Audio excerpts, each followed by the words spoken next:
Doppelgänger horror unleashed. Scrolling through TikTok one evening, I stumbled upon the latest viral trend, summoning your doppelganger. Users were setting up mirrors in dimly lit rooms, whispering their own names 3 times, and laughing when their reflections seemed to move independently for a split second. Intrigued, and admittedly a bit skeptical, I decided to give it a whirl. In hindsight, I wish I had just kept scrolling. As I stared into the mirror, the room's atmosphere grew heavy, and the shadows seemed to thicken like ink. My reflection flickered, and then, without warning, it stepped out of the mirror into my dimly lit bedroom. It was me, but its eyes held a depth that made my skin crawl. At first, it was kind of amusing, seeing myself from the outside. My doppelganger moved around the room, mimicking me with eerie precision.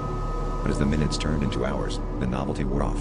It didn't seem interested in returning to the mirror. It just stood there, watching me with a smirk that grew more unsettling by the second. I tried to communicate, thinking maybe this was just a figment of my imagination or a trick of the light, but it remained silent, its gaze unyielding. I started feeling like a caged animal, trapped in my own room with a version of myself that shouldn't exist. As days passed, the situation deteriorated. My doppelganger began to mimic my life, attending my classes, hanging out with my friends, even spending time with my family. No one seemed to notice the switch, which was the most terrifying part. I felt like a ghost, invisible and irrelevant.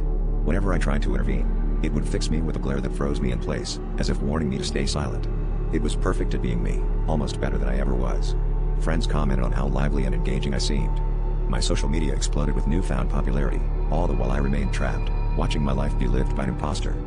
I realized I needed to reclaim my life before I completely faded away. In a desperate move, I confronted it one night, demanding it leave.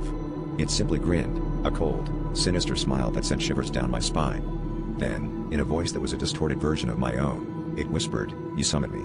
Now, I'm free." With that, it vanished into the night, leaving me alone in the darkness. I thought I'd won, but soon I discovered its influence lingered. My reflection remained twisted, forever reminding me of the line I'd crossed.